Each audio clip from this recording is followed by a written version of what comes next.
triangulitos que están representando hidratos de carbono, los lípidos, las proteínas. Uno lo obtiene sobre todo en la parte digestiva y se absorben a nivel intestinal. Ahora, ¿qué pasa con estos productos? Bueno, ya saben que van a pasar a la sangre y se van a distribuir hacia los tejidos, tanto las sustancias orgánicas como, en este caso, el oxígeno que proviene del aparato respiratorio. Y ahí se produce el intercambio. Obviamente, ustedes ya saben que por el metabolismo celular, la célula toma el oxígeno y cede el dióxido de carbono, que sería como un elemento tóxico para la célula. Y de ahí sabemos que se tiene que eliminar. El dióxido de carbono, ¿por dónde se va a eliminar? Por los pulmones. Obviamente, cuando hacemos una exhalación, expiramos. Los riñones, bueno, hacen eliminación de los desechos metabólicos, principalmente. Entonces, de esta manera, ustedes ven que este dibujito les da una idea de que es importante el ingreso y el egreso para mantener un equilibrio que vamos a conocer como homeostasis, que después vamos a hablar. Veamos ahora el concepto del agua, porque estamos viendo en relación a ese líquido que está circulando por nuestro cuerpo. Fíjense que el agua tiene muchísimas funciones, lo ven también en la parte de química, ¿sí? Fíjense que tiene acción de disolver, es un disolvente, ¿sí? De la mayor parte de las biomoléculas, en la cual va a permitir hacer reacciones metabólicas. Tiene función básicamente de bioquímica porque produce reacciones de hidrólisis. Van a ver eso que lo hablamos mucho en el sistema digestivo, la hidrólisis. Por eso es importante tomar en cuenta la hidrólisis. Fíjese que la hidrólisis es importante porque me va a generar la ruptura de enlace introduciendo moléculas de agua. Transporte, ¿sí? Acuérdense que el agua se encarga de transportar diferentes sustancias, lo vimos recién en el dibujito. Tiene función estructural porque la presión del agua también ejerce una presión sobre las células, siendo responsable del volumen que tiene la célula y permitir que haya cierta rigidez, porque si no se aplastarían las células. Y tiene función también termorregulador, ¿sí? Si tenemos un elevado calor específico y calor de vaporización, va a evitar cambios bruscos de temperatura. Por eso nuestra temperatura corporal siempre se mantiene a 36,5. No importa si me voy al polo sur o me voy a la zona ecuatorial, en la cual hace una temperatura de 40, 50 grados. Siempre mi temperatura corporal se mantiene, ¿sí?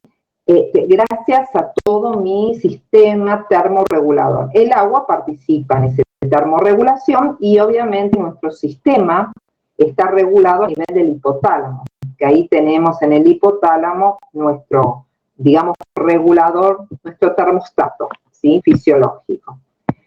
Pasamos a la otra diapo para que sigamos viendo y vamos a ver cómo se hace el cálculo del agua corporal que tiene un individuo. Y se hace por una regla de 3 simple, ¿sí? Es fácil de sacar. Supongamos, primero lo que voy a necesitar saber es el peso de la persona, ¿sí?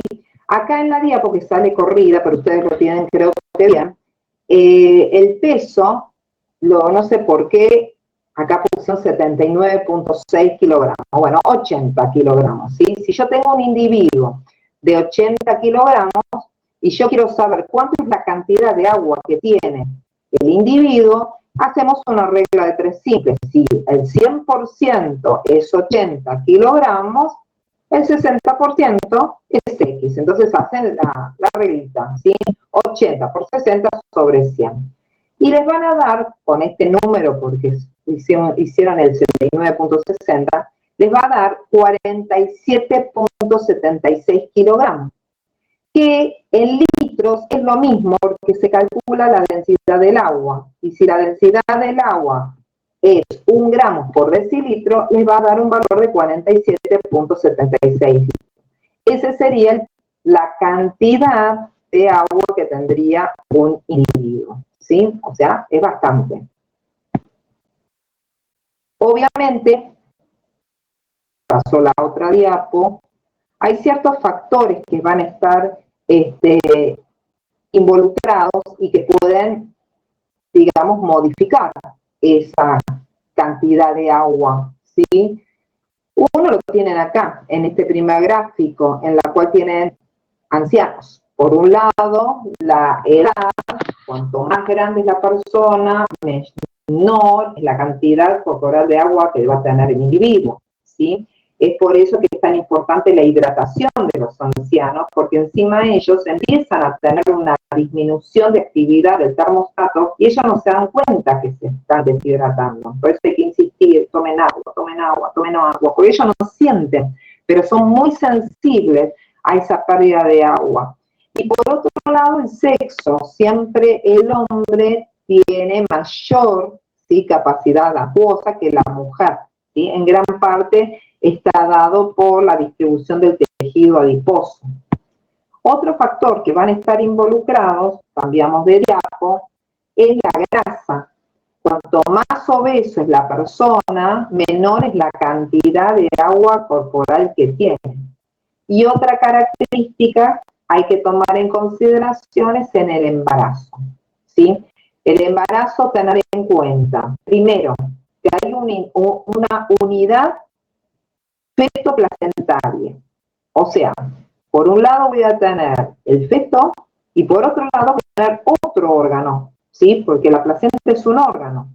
Entonces ya ahí tengo que tener una mayor irrigación y por ende mayor cantidad de líquido. No se olviden que esa unidad también hay un saco amniótico, sí, que contiene líquido. Otra característica que tiene el embarazo, tiene una doble circulación en paralelo. Entonces yo tengo por un lado la circulación de la mamá, por otro lado la circulación del bebé. Ambos están interconectados por el cordón umbilical.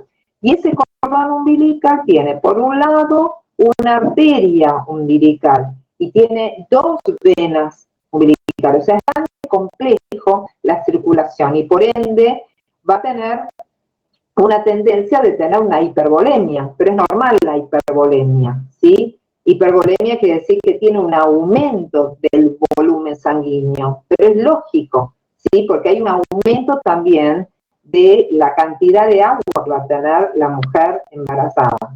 Y otra característica es que tiene tendencia a ser hipotensa. Lo normal es que la mujer tenga tendencia a estar hipotensa, ¿va? Bajar la presión. Si ahí empieza a aumentar la presión, ustedes saben que es signo de, bueno, de ir marcando una alerta para ver bien qué es lo que está pasando.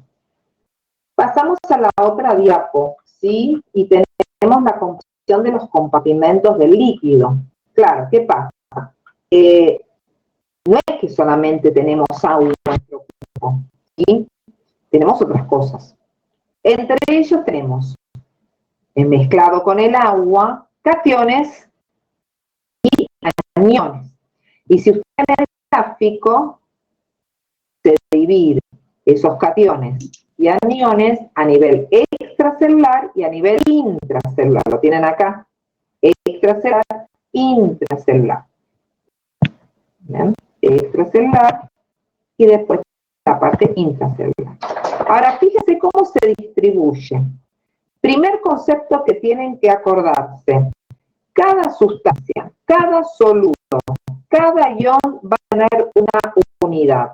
No me pueden decir un número y ese no tengo una unidad al lado, porque no tiene sentido. Ahora lo vamos a ver, pero cuando estamos con ciertos iones, los iones se van a medir, va a tener una unidad que es miliequivalente. Y lo tienen acá el miliequivalente, en esta barrera, miliequivalente. Ustedes lo ven y van a ver cómo se van a concentrar. Acá tienen los principales iones que participan en todo el efecto biológico. Es lo que ustedes tienen que saber. Y fíjense las concentraciones que hay a nivel extra y a nivel intracelular. No sé, alguien está prendiendo el micrófono y no sé si es accidental o quieren hacer una pregunta. Listo, apagaron. Fíjense a nivel extracelular. Primero, vayan al sodio. Primero que tienen acá. que en el sodio hay más cantidad afuera, extracelular, afuera que adentro de la célula. Fíjense que el sodio va a llegar casi 150, no es 150, 140, el equivalente, pero fíjense que hay más cantidad fuera que adentro. Ahora, fíjense el sodio adentro de la célula, intracelular, hay, pero es muy escaso. Ahora, vamos a ver el potasio. ¿Qué pasa con el potasio? Miren el potasio. Hay más cantidad adentro que afuera. No es que no haya, pero hay más cantidad adentro. ¿Sí? Fíjense con el calcio. En el calcio va a haber más cantidad afuera que adentro. Prácticamente adentro en el citoplasma no hay. Y el calcio, si tiene adentro de la célula, lo tiene en una bolsita que es el retículo sarcoplasmático, pero adentro en el citoplasma hay muy poquito. Lo que tiene mayor concentración, como ven acá, es el magnesio adentro de la célula. Ahora, estos son los cationes, vamos con los aniones. Fíjense en los aniones, amplifico. Los aniones, hay más cantidad de cloro a nivel extracelular que a nivel intracelular. Fíjense el fosfato, muy importante el fosfato, porque el fosfato es un buffer muy importante para la célula, ¿sí? O sea, es uno de los buffers más importantes, ¿sí? Para mantener el medio interno, ¿sí? Entonces, el fosfato hay más cantidad adentro de la célula que afuera de la célula. Con respecto al bicarbonato, bueno, el bicarbonato es muy especial porque se va modificando, que después vamos a ver, pero fíjense que hay más cantidad a nivel extracelular que a nivel intracelular. Y con respecto a las proteínas, hay siempre más cantidad de proteínas, acuérdense de la síntesis proteica, adentro de la célula que afuera de la célula, ¿sí? Afuera de la célula hay más cantidad de aminoácidos que van a utilizarse para que lleguen al hígado y que sea metabolizado para ir formando las proteínas. Así que bueno, acá tienen un esquema que está muy piola como para retener. Bien. A ver, vamos con la otra diapo. Esto es para que ustedes retengan que toda solución, todos solutos va a tener que tener una unidad al lado, ¿sí? Repito, si no lo tiene, no tiene sentido, no tiene valor. Entonces, ustedes vean que ahí les ponen que las cantidades de solutos se expresan en moles equivalentes u osmoles. Se puede medir de las tres maneras, ¿sí? Moles, equivalentes u osmoles, ¿sí? Y a su vez, esas concentraciones de solutos se van a expresar por litro. Entonces, es muy común que ustedes vean que dice mol por litro, o sea, en un litro cuántos moles hay. Equivalente, fíjense cómo se abrevia, EQ, equivalente por litro. O puede ser osmoles por litro. ¿Está bien? Ahora, las soluciones biológicas que nosotros vamos a estudiar suelen ser muy bajitas, son de bajas concentraciones. Entonces, fíjense cómo se van a expresar y a partir de ahora lo tienen que manejar así. Fíjense que se expresa, en vez de moles por litro, milimoles por litro, porque es muy pequeña la concentración. Igual que los equivalentes. Fíjense que dice miliequivalente, ¿sí? Fíjense que dice miliosmoles, siempre acompañado con el litro. ¿tá? Es de primera como consigna para las unidades. Ahora, otra cosa que tienen que tomar en cuenta, ¿sí? También en la diapo, es cuánto equivale esos osmoles. ¿sí? Fíjense que un mol son 6 por 10 a la 23 moléculas de una sustancia, ¿sí? Y un milimol son 1, ¿sí? sobre 1000 o 10 menos 3 moles. ¿tá? Una concentración de glucosa de un milimol litro tiene 1 por 10 menos 3 moles de glucosa en una solución de un litro. Es decir, que se usa un equivalente para describir la cantidad de solutos de cargados ionizados. Acuérdense que cuando aparece ionizado significa que ese soluto, ese ion está libre, no está unido a ninguna proteína, ¿sí? Eso quiere decir ionizado. Y fíjense que el número de moles de solutos se multiplica por su valencia. Entonces ahí tienen un ejemplo. Y toman como ejemplo el cloruro de potasio, ¿sí? Que en solución se va a disociar equivalente a, por un lado, el potasio se separa, se disocia, se separa un potasio y por otro lado se separa el cloro, ¿sí? Entonces tengo potasio por un lado y el cloro por el otro. Ahora, fíjense que si tengo un mol de cloruro de calcio, ¿sí? El cloruro de calcio se va a disociar, pero se va a disociar en dos equivalentes de calcio por un lado, porque tengo dos átomos, y dos equivalentes de cloro, ¿sí?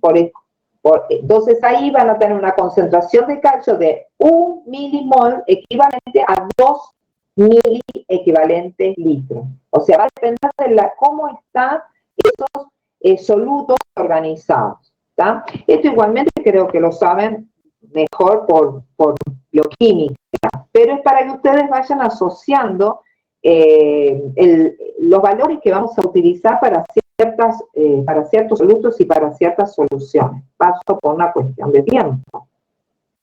Otro valor que van a ver que somos bastante insistentes y que durante todo el año vamos a estar con el tema es el pH. El pH es otra unidad. Y ustedes saben que para qué sirve el pH es más que nada para, bueno, ver la cantidad de concentraciones de protones o de hidrogenio que tiene un individuo, ¿sí?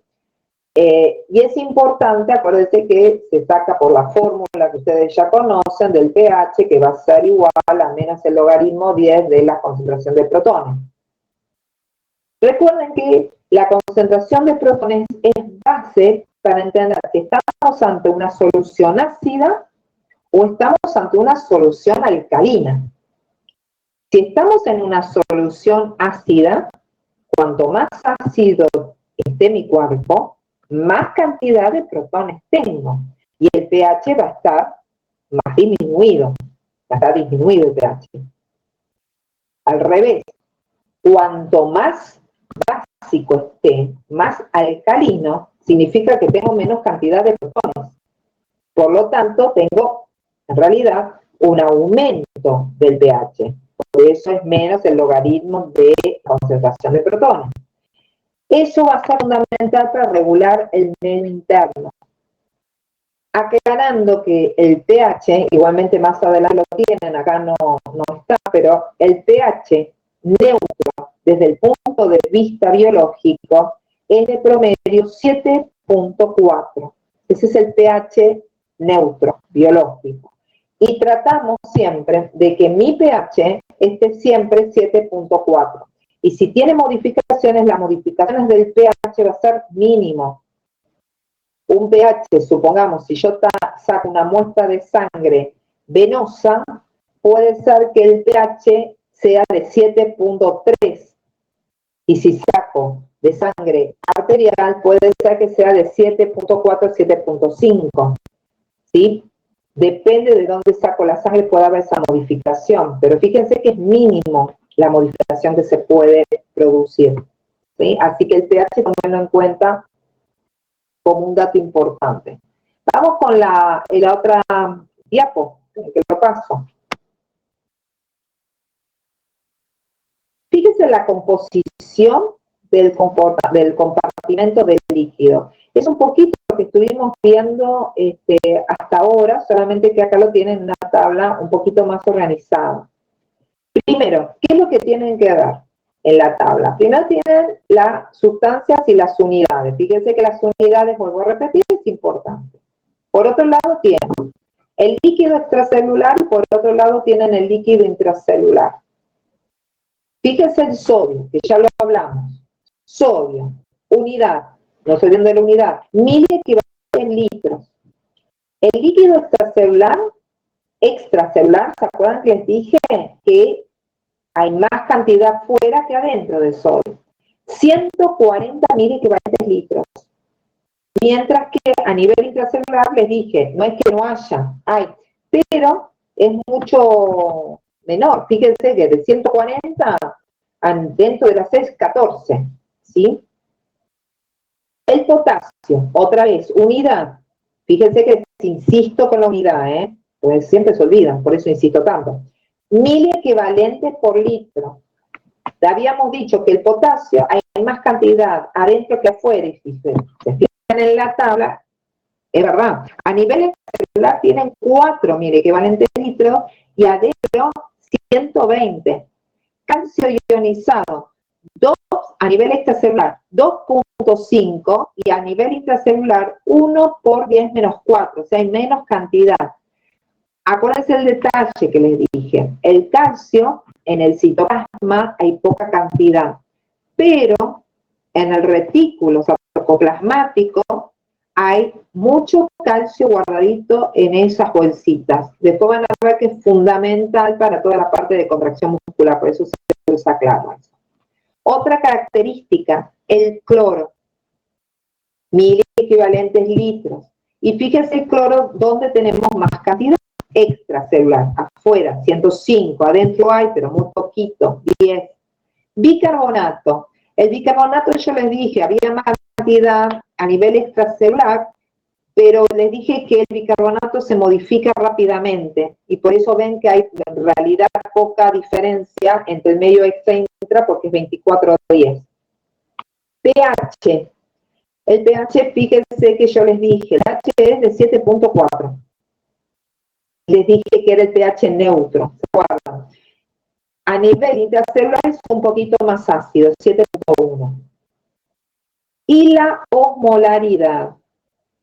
La osmolaridad de mi medio interno, fíjense que se mide la unidad, recalco, miliomoles litro, la osmolaridad, el valor es entre 280 y 290 miliosmoles. Ustedes tienen en el gráfico 290, yo generalmente en clase les pongo 300 como para poner un número redondo, pero en realidad fisiológicamente es entre 280 y 290.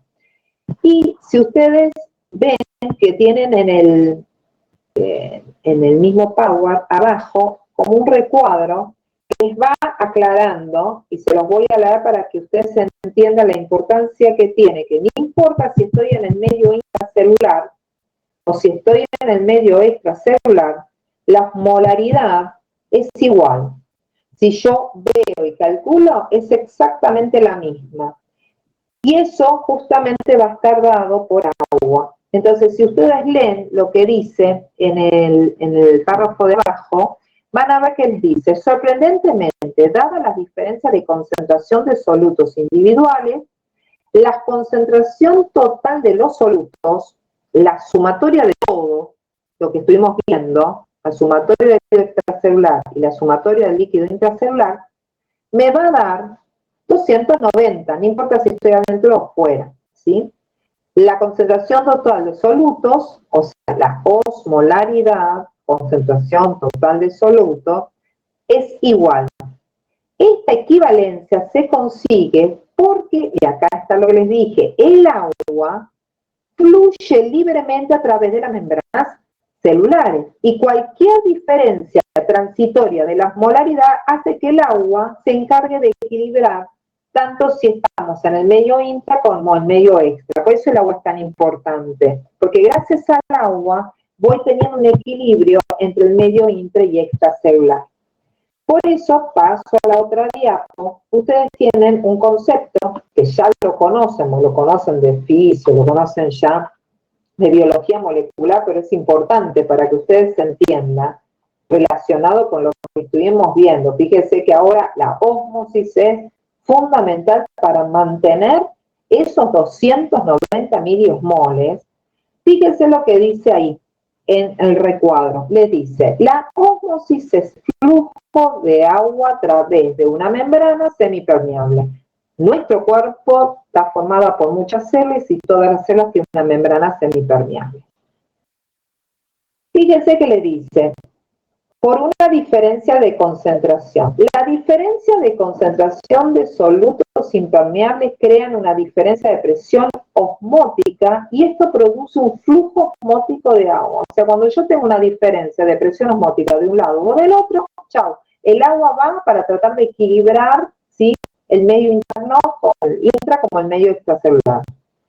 La ósmosis de agua no es, repito, no es una difusión de agua, o sea, no es una difusión simple, porque realmente como que dicen, bueno, ósmosis es igual que la difusión. No, no es una difusión de agua. Y fíjense lo que dice ahí para que lo recalque. La ósmosis se produce por una diferencia de presión. Así es como pasa el agua, porque tiene que haber una diferencia de presión para que se mueva el agua. Si no hay diferencia de presión, no se mueve. Es igual que si yo tengo una manguera. Si yo tengo una manguera, esa manguera, si yo tengo la canilla abierta para que genere una presión, la manguera puede estar llena de agua, pero el agua no se mueve. Ahora, si yo genero una presión abriendo la canilla, el grifo, chao, sale con todo el agua y va a depender del grado de presión que yo haga para que salga gota a gota o que salga con todo. Bueno, el concepto es ese también. Entonces, fíjense que ustedes tienen que tener en cuenta el dibujito que ustedes tienen acá, ¿sí?, en la cual les muestra cuando tienen una solución que es hipotónica y cuando tienen una solución hipertónica. Y ya la palabra ya les va mostrando. Si yo tengo una solución hipotónica, o sea, tengo una tonicidad, una osmolaridad baja, fíjense, cuenten las bolitas que tienen de este lado. Es decir, que tengo poca cantidad de solutos con respecto al otro lado, porque está dividido en la membrana, en la cual es hipertónico. Fíjense que tengo agua, pero hay más cantidad de solutos con respecto a la otra parte. Entonces, ¿qué hace el agua? ¿Dónde se va a mover? De una zona, ¿sí?, que tengo poca cantidad de solutos, hacia una zona de mucha cantidad de solutos o al revés. Va a tratar de irse desde la zona de menor a mayor concentración para ir diluyendo todo eso y tratar de mantener un equilibrio. Por eso es tan importante esa ósmosis. Como se va a trabajar constantemente con este tema, quiero que tomen bien el concepto de ósmosis.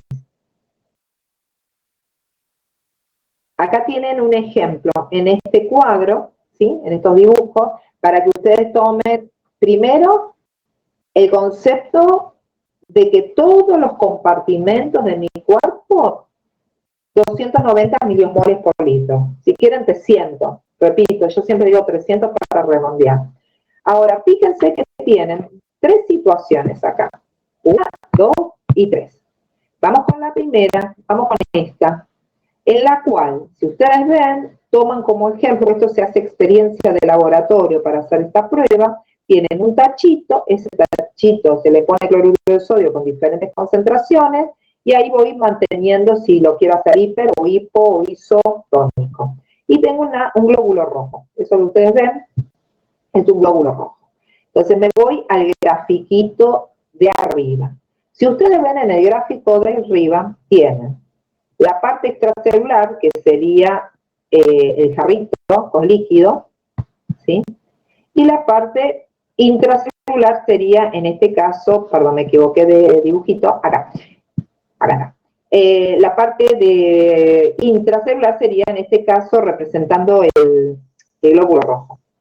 Entonces, nos concentramos en este cuadro y van a ver que el medio intra y extravascular está en estado isotónico.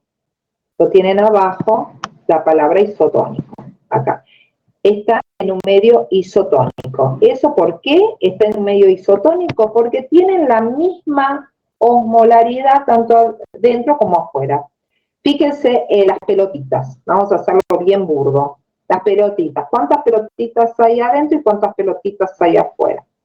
1, 2, 3, 4. 1, 2, 3, 4. Está en equilibrio. Es isotónico. Isosmótico. ¿Está bien? Están iguales, están equilibrados. Ahora me voy con el segundo grafiquito. Vamos acá. en la cual ya hay otra situación. Pique a nivel intracelular hay una cierta cantidad de solutos y a nivel extracelular hay otra cierta cantidad de solutos. Miren los solutos que hay a nivel intracelular. Contamos las pelotitas. 1, 2, 3, 4. Y a nivel extracelular, 1, 2, 3, 4, 5, 6, 7. Es decir, ¿cómo está el medio extracelular? Está, si lo tienen abajo, esperen que no lo puedo mover, está en un estado hipertónico, el medio extracelular. Entonces, si está en medio hipertónico, ¿cómo va a moverse el agua? Se va a mover de adentro hacia afuera. Ahora, esto lleva una consecuencia, por supuesto. ¿Qué le va a pasar al glóbulo rojo? Lo está sacando el agua, lo está deshidratando. Entonces se va a generar como una irregularidad, fíjense el dibujito de acá, que con un microscopio electrónico, ¿sí? Es que está como toda espinosa, ¿sí? Porque se está deformando ese glóbulo rojo y obviamente lleva como consecuencia después la lisis, ¿sí? Y si tomamos como ejemplo, vamos a agarrar que es el último ejemplo, al revés. Tenemos el medio ahora extracelular con respecto a intracelular, dentro de la célula. Otra vez contamos los solutos. 1, 2, 3, 4 afuera. 1, 2, 3, 4, 5, 6, 7, 8 adentro. O sea, tengo una mayor cantidad de solutos adentro que afuera. Así que tengo un medio, el medio es la parte externa, ¿eh? Tengo un medio hipotónico. ¿A dónde va a ir el agua? Y el agua tiene que disolverse, entonces se va de medio extracelular hacia el medio intracelular. Obviamente, ¿qué va a pasar? La consecuencia es que el glóbulo rojo se va a hinchar, se va a hacer muy redondo, obviamente me lo va a ir deformando, ¿sí? Lo hace más gordo, lo hace más redondo y no me sirve con la funcionalidad, ¿no? Entonces, a la larga, también se va a romper, se va a producir una lisis. Por eso, el concepto es que yo tengo que tener, en que me muevo, yo tengo que tener siempre un medio isotónico o isosmótico para mantener un equilibrio del agua. Quiero que lo entiendan a esto porque es como que ustedes dicen, bueno, es muy básico, pero a nivel renal esto van a ver que es fundamental. Por eso le estamos dando esta primera clase y le damos tanta importancia. Bien, vamos con que es la homeostasis, que es la fisiología en sí.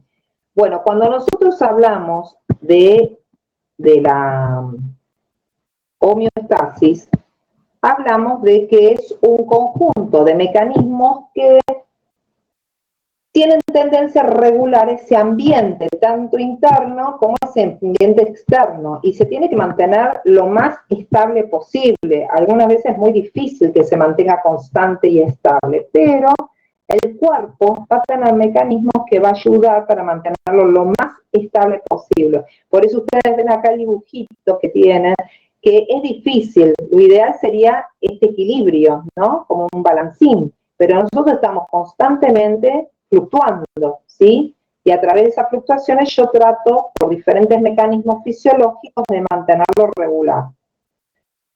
Las personas sanas, ¿sí? Porque estamos hablando de fisiología, deben mantener ciertas, digamos, funciones lo más constante posible y lo más equilibrado posible. Acá tienen algunas, ¿sí? En violetita.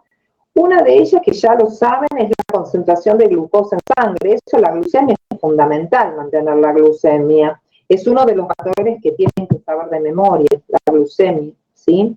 Acuérdense que termina en emia, así que si hablamos de glucemia, estamos hablando de glucosa en sangre, emia, ¿está bien? Y la glucemia, que se tiene que mantener constante, es entre 70 a 100, 110 miligramos por decilitros. Esa es la concentración normal. Depende si estoy en ayuno.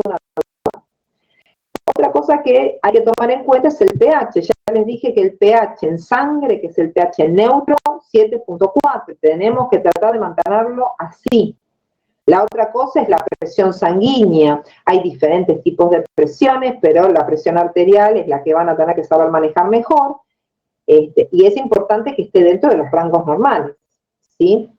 Y la otra cosa que hay que tomar en cuenta es la temperatura corporal. Obviamente, tenerlo estable a 36,5, 36, ¿tá? Hay ciertos elementos, ¿sí?, que están involucrados externamente, como las condiciones de la temperatura, la disponibilidad de gases que tenemos, y hay factores internos que va a depender muchísimo de cómo está mi sistema nervioso, se asocia con el sistema endocrino. Pasamos a la otra diapo. Y acá tienen dos ejemplos. Una es la regulación externa y la otra es mecanismo de regulación interna. Esto es simplemente la regulación externa. Fíjense que toman como ejemplo temperaturas extremas. Entonces, si yo estoy con una temperatura corporal, que sería de 36,5, está todo bien, pero si la temperatura ambiente se modifica, el cuerpo trata de utilizar diferentes mecanismos para que siga 36,5. Entonces toman como primero ejemplo, vamos para acá, para esta ruta, ¿sí? Tengo una temperatura corporal aumentada, qué sé yo, porque estoy en una zona de, no sé, 40 grados. ¿Vieron febrero que es insoportable? Bueno, 40 grados la temperatura. El cuerpo va a tratar de utilizar mecanismos externos para ver si lo puede, digamos, mantener a 36 grados, ¿sí? No tengo 40. Entonces, dentro de los mecanismos, fíjense que los vasos sanguíneos se van a dilatar, ¿sí? Y la dilatación lo que va a lograr, junto con las glándulas sudoríparas que comienzan a secretar, ¿sí?, la solución, que sería el agua, ¿sí?, lo que permite es la evaporación. ¿Para qué la evaporación? Es una forma de regular justamente mi temperatura, mi termostato. Si yo estoy del otro lado también, acá vamos con una temperatura corporal que disminuye, me voy al polo norte, al polo sur, y tengo una temperatura muy, muy baja, también mi cuerpo va a tener varios mecanismos en la cual después llega a la conclusión de que voy a tratar de ¿qué? De retener ese líquido para ir generando calor, ¿sí? Y no se me baje la temperatura. Entonces, los vasos sanguíneos ahora lo que va a hacer, en vez de dilatarse, como en el otro, se va a contraer. Y las glándulas sudoríparas también, es como que se cierran y no permiten la secreción de fluido. Y muchas veces puede haber temblores, ¿vieron? Cuando tienen frío y empiezan a temblar, y esas son pequeñas contracciones musculares porque también hay una contracción del músculo. Todo esto, ¿para qué? Para tratar, de alguna manera, no estar, digamos, perdiendo ese calor y retener así el calor. Pasamos a la otra diapo. Si quiere. No quiso. Ahí está, la otra diapo. La otra diapo es simplemente para que vean un mecanismo de regulación que es cuando estamos hablando de los niveles de la glucosa en sangre. Yo les dije que tiene que estar en un equilibrio, ¿sí? Un equilibrio constante. Acuérdense los valores, va entre 70, 100, algunos dicen 110, la OMS está tratando de que sea 100 porque cada vez hay más diabetes, 110 miligramos por decilitro. Entonces, esos valores se mantienen en gran parte por una glándula endocrina, que ustedes lo tienen que conocer ya de histología, lo vieron conmigo en anatomía, en los que cursaron, que es el páncreas. Y el páncreas, recuerden que va a sintetizar básicamente dos hormonas, o libera insulina por parte de las células beta o libera glucagón por parte de las células alfa. Si el nivel alto de la glucosa en sangre, ¿sí?, está muy alto, ¿qué va a hacer? Se va a liberar insulina por parte de las células beta. ¿Para qué? Porque si yo tengo muy alta la glucosa, esa glucosa en sangre no me sirve para nada. Yo lo que quiero es que vaya a las células, porque de ahí se obtiene la energía para todas las células, y va a la mitocondria, obviamente, para todo el mecanismo que ustedes conocen de la glucólisis, y también va al hígado, porque yo voy a querer tener una reserva de esa glucosa y por duda. Entonces el cuerpo no es tonto y dice, me quedo con un poco de glucosa y esa glucosa me lo guardo como glucógeno, ¿sí? En el hígado. Eso con respecto a si estoy ante una hiperglucemia. Ahora, puedo estar en un ayuno, por ejemplo, ayuno, recién me levanto, llego tarde al donde sea el laburo, la facu, lo que sea, ¿y qué va a pasar? Los niveles de la glucosa en sangre van a estar bajos, no desayuné. El cuerpo se va a encargar de liberar otra hormona por parte de las células alfa que es el glucagón. Entonces, ¿qué va a hacer el glucagón? El glucagón va a ser un estímulo para que ese glucógeno que yo guardé de reserva por metabolismo libere a la sangre como glucosa. Y así logro tener niveles fisiológicos de la glucemia. Esto es todo fisiológico. Ahora, imagínense cuando una persona tiene problemas, ¿sí? Tomamos como ejemplo, no es solamente la diabetes, pero es el clásico, ¿sí? Que ustedes siempre asocian. Después el fisiopata vamos a ver que no es tan así, hay otras enfermedades que puede asociar un defecto en el proceso de la glucemia. Bien. Y ahora tienen la estructura de la membrana. Acá voy un poquito más rápido porque ustedes ya saben cómo está formada la membrana plasmática, así que más que nada me interesa que recuerden sus componentes. Acá voy un poquito más rápido porque ya saben. Acuérdense de los lípidos, recuerden los tipos de lípidos que conforman la membrana plasmática, lípidos, colesterol y los hidratos de carbono o glúcidos.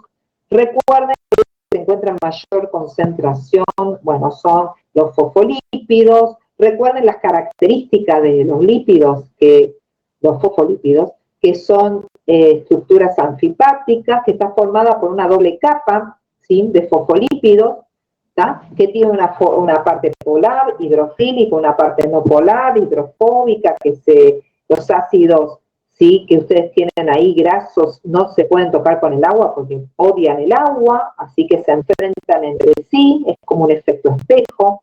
¿Por qué? Porque la parte hidrofílica sí tiene que estar en contacto con el agua, tanto a nivel extracelular como a nivel intracelular. Entonces es importante que esas cabezas polares sí estén formadas así.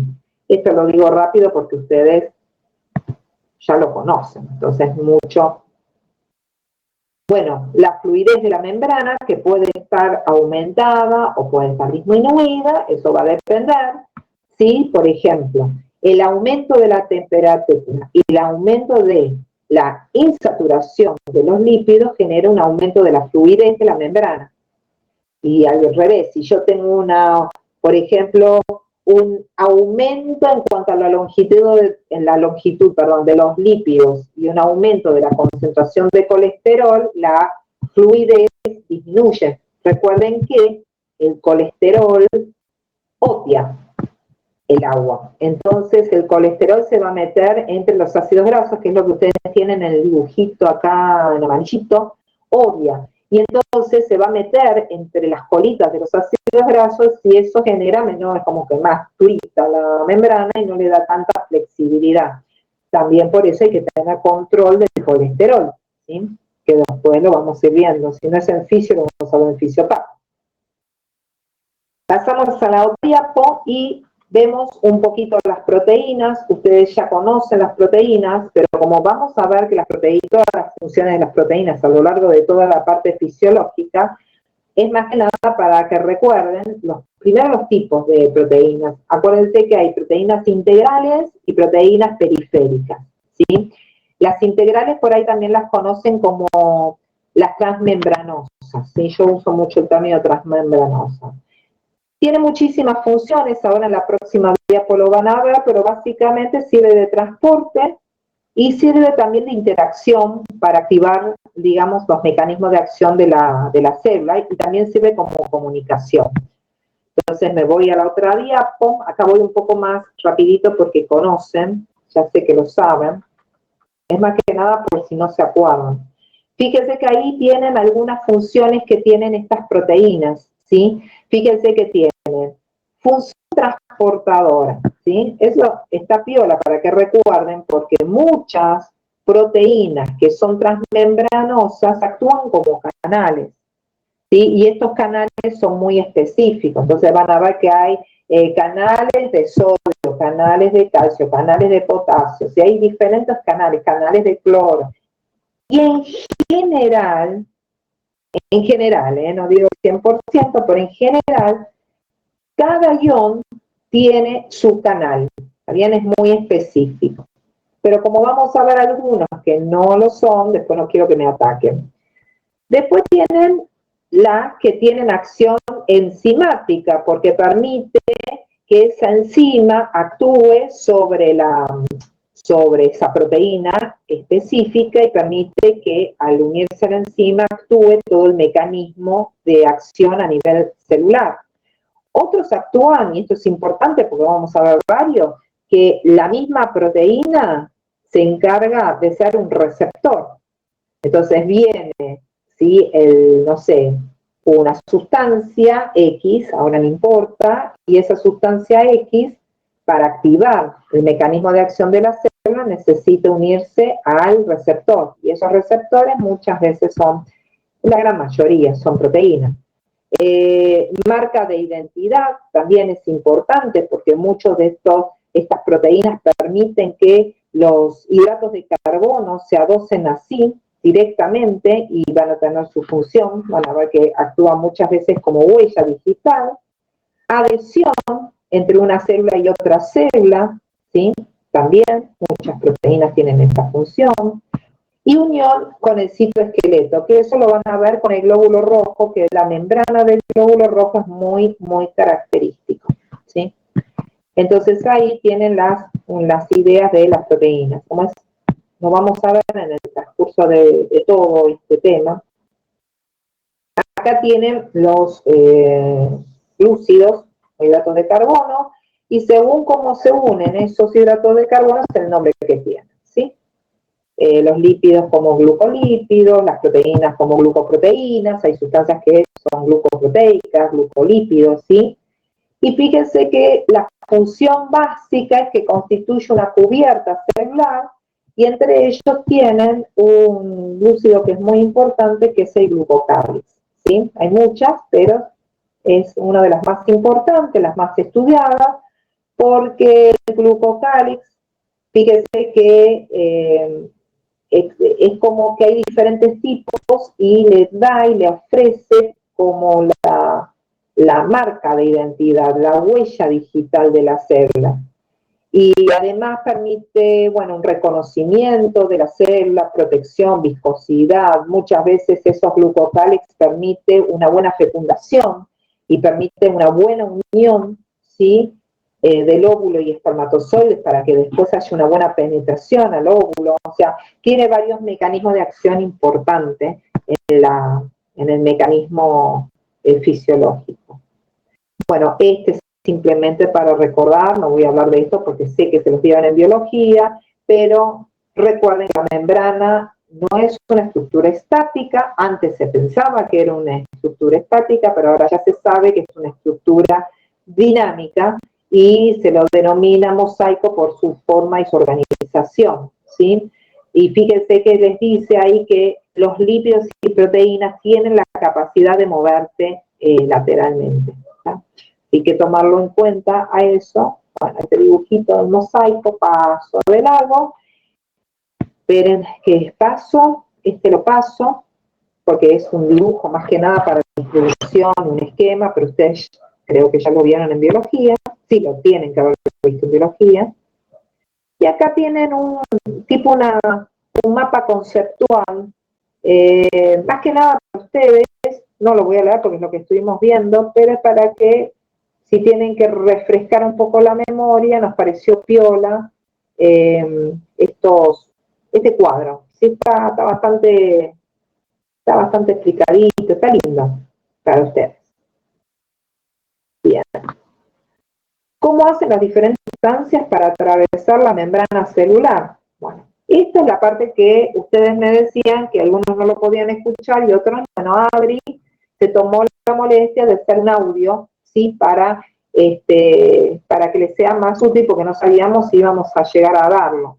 Hagamos un repaso rápido, yo ya sé que lo tienen, así que me quedo más tranqui.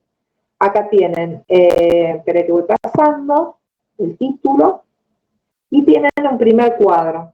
Este primer cuadro está muy piola porque les va a resumir todos los mecanismos de transporte, ¿sí? Fíjense que cuando uno estudia los mecanismos de transporte, ustedes ya saben que hay una difusión. Dentro de la difusión tienen, esperen que la agrando un poquito, tienen, bueno, mi intención es agrandarlo, hacer chica, una difusión simple y una difusión facilitada, ¿bien? Después tienen los que son de transporte activo. Vamos con la difusión simple. Fíjense que es pasivo, no está mediado por un portador, no usa energía y no depende del gradiente de sodio. ¿Bien? Ya va por difusión simple, una zona de menor a de una zona de mayor a menor concentración. Difusión facilitada. Es pasivo igual que el otro. Tiene un transportador, necesita de un carrier, ¿sí? Generalmente ese carrier son proteínas, son pequeñas proteínas que permite adosarse a esa sustancia y transportarla, porque si no, no puede, así que sí. No usa energía, no usa ATP, y no depende del gradiente de sodio, ¿tá? Porque esas son las características que tiene. Ahora vamos con la difusión de transporte activo, perdón, el de transporte activo. Dentro del transporte activo ustedes ya saben que hay un transporte activo primario y hay un transporte activo secundario. El transporte activo primario, fíjense que es activo sí, necesita de un portador sí, usa energía, sí, usa mucha energía, usa ATP, pero no depende del gradiente de sodio. O sea, no necesita del sodio para que lo transporte. Y vamos con el transporte secundario. En el transporte secundario hay dos tipos. Tienen el cotransporte y el contratransporte. Son activos los dos, pero son activos secundarios. Se van a utilizar el ATP, la energía, pero en forma secundaria, ¿sí? ¿Está mediada por portadores? Sí, también por portadores. ¿Usa energía? Fíjense que les dice sí, pero lo usa en forma indirecta. ¿Y necesita del gradiente de sodio? La respuesta es sí. ¿Bien? Entonces pasamos a la otra diapo y van a ver primero la difusión simple. La difusión simple, fíjense que depende del resultado térmico aleatorio de molécula, que acá es donde tienen que remarcar, a favor de gradiente de concentración del soluto. ¿Sí? Es lo que estuvimos viendo hoy, ¿sí? A favor de gradiente del soluto o de su gradiente electroquímico. Puede ser por gradiente de concentración de solutos o por su gradiente electroquímico. No necesita de energía, acuérdense de esto. Y depende de qué sustancia sea, la difusión va a ser realmente simple, sin ningún tipo y pasa con facilidad. Y ahí tienen las sustancias, por ejemplo, estas, las liposolubles. Cuanto más liposoluble sea, más fácil va a ser para la membrana que pase. ¿Por qué? Porque si es liposoluble quiere decir que es una sustancia lipídica. Y la membrana plasmática es lipídica. Entonces pasa sin ningún gasto de energía, pasa con facilidad.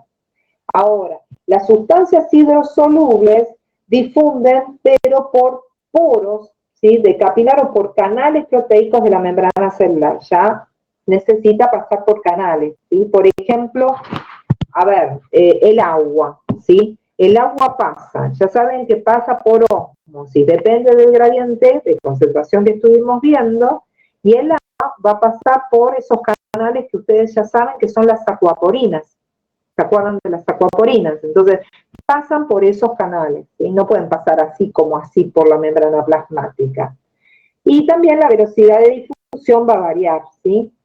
Va a depender de la concentración de cada lado de la membrana, va a depender bueno, qué grande es la molécula, el coeficiente de partición entre el aceite y el agua, va a depender de qué gruesa es la membrana también, la superficie disponible. Esto del grosor de la membrana y la superficie disponible de difusión es importante para hablar cuando hablemos de respiratorio, ¿sí? De todo el proceso de la hematosis, ¿sí? De la temperatura, la viscosidad, o sea, hay varios factores que van a estar involucrados. Quiero pasar, no quiere pasar. Bueno, acá tienen unos gráficos que se los dejo con el audio, lo van a poder escuchar porque como este es un PDF, no tiene movimiento, pero Adriana les mandó el material que está como el PowerPoint, así que ahí van a poder ver el movimiento de difusión, es simplemente un esquema para ustedes, igual que el otro, creo que hay otro, que es lo mismo, para que ustedes vean cómo las moléculas van pasando a través de poros. Uno es digamos que estaría el ejemplo anterior como si es lipofílico y esto a través de canales hidrofílicos, para que tengan una idea, nada más. Lo pueden ver con el Power.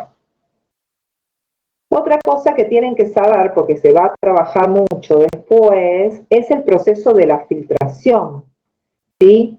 Fíjense que cuando hablan de filtración, la filtración es un transporte pasivo, ¿sí?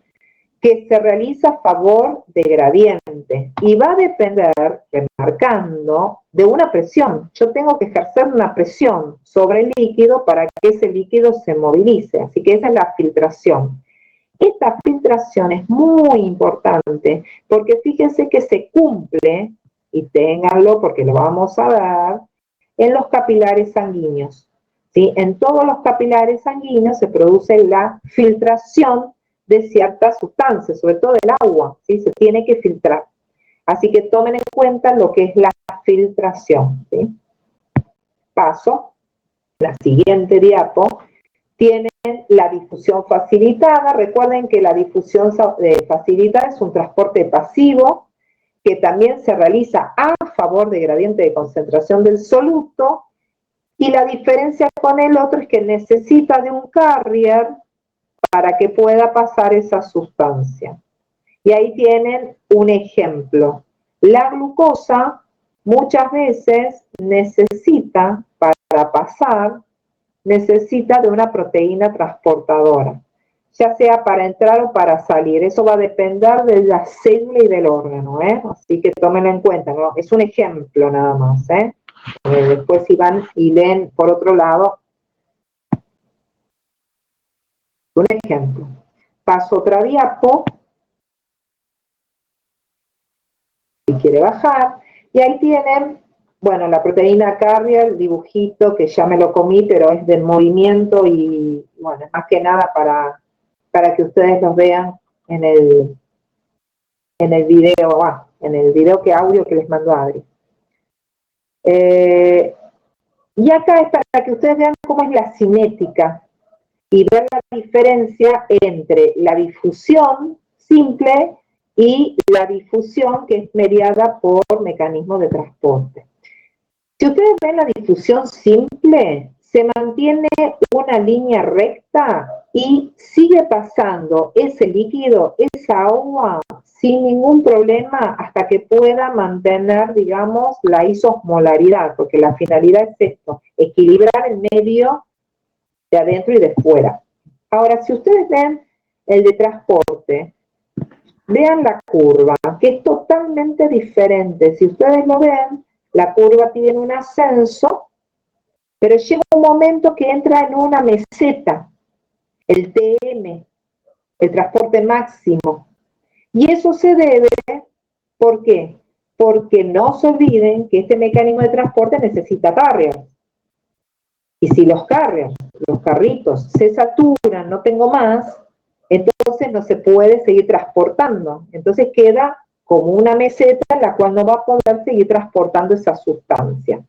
Entonces, recuerden de los mecanismos de transporte, el simple y el que es un transporte mediado por un portador, por un carrier, ¿sí?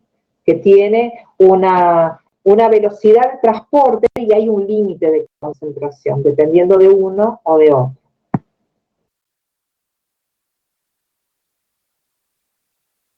Y acá tienen los tipos de transporte activo. Yo ya les dije, puede ser primario, puede ser secundario. El primario requiere energía, generalmente esa energía es ATP, que se va hidrolizando. Fíjense que acá tiene la hidrólisis, acá ya se mete agua para romper esa ATP. ¿Bien? Entonces lo que voy a tener es la pérdida de fosfato, lo que ustedes ya saben, o sea, voy a ir perdiendo ATP para ir obteniendo ADP. Y el secundario, la energía deriva de diferencia de concentración creada por el transporte activo. Entonces voy a tener dos tipos, el co-transporte y el contratransporte. Igualmente ahora vamos a ver el ejemplo y vamos a ir viendo de cada uno. El transporte activo, por un lado, tienen la bomba de sodio-potasio, ATPasa, que ustedes ya conocen, y la relación es 2, 3 salen, 3 moléculas de sodio, 2 de potasio, ingresan, y la otra bomba, que como lo vamos a ver mucho, se las nombro, que es la bomba de calcio. Van a ver que la bomba de calcio lo vamos a usar mucho para contracción muscular, por eso se los nombro, ¿sí? Acuérdense que el calcio, lo vuelvo a repetir porque es importante, adentro de la célula, en el citoplasma, poca concentración. Pero recuerden que en el retículo sarcoplasmático teníamos la reserva de calcio. Fíjense que insisto con eso porque después cuando veamos contracción muscular lo vamos a ver. El dibujito. Miren el dibujito. Esto es para que vean el 3-2 que yo les dije. Primero saber que la bomba de sodio-potasio es una proteína simple, ¿no es cierto? Es una proteína transmembranosa, no es un enano que está tirando sodio y metiendo potasio. Son proteínas que están ubicadas en la membrana, hay muchísimas proteínas en cada célula para ejercer ese equilibrio, ¿sí?, de la célula. Entonces, si ustedes ven en el dibujito, fíjense en este primero, en la cara interna, ¿sí? En la cara interna esperen que toco para agarrar el puntero y se me mueve la figurita. En la cara interna van a obtener 3 sitios, 1, 2, 3 sitios, para que se pueda unir 3 moléculas de sodio. Y en la cara externa, la proteína tiene 2 sitios para el potasio. ¿Está bien? Por eso que hay una relación de 3-2, es por la cantidad de sitio activo que tiene esa proteína. Ahora, si ustedes ven, los primeros en unirse a ese sitio activo, miren el dibujito, vamos al número 2, es el sodio. Entonces se unen las 3 moléculas de sodio y a medida que se van uniendo, vamos al punto 3, salen. Y cuando sale el sodio, ingresa el potasio, porque recién ahí, ¿qué hace? Se une esos 2 sitios e ingresa el potasio. Por eso van a ver que les van a decir que el sodio siempre es más rápido que el potasio, ¿está bien? Es simplemente por ese mecanismo, porque primero se une las moléculas de sodio y después se une las moléculas de potasio.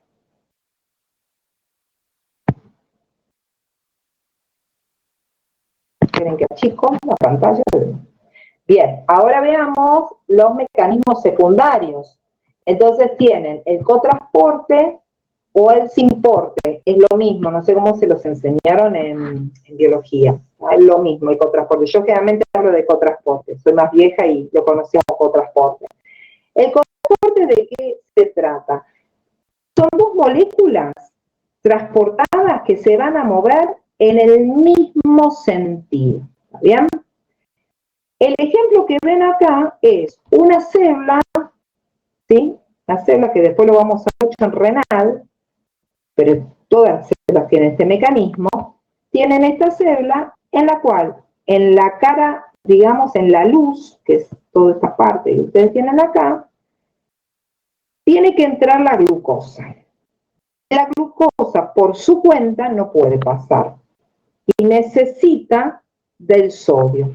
Y acá es donde en el cuadro decía que dependía del gradiente de sodio. Bueno, acá está el gradiente de sodio.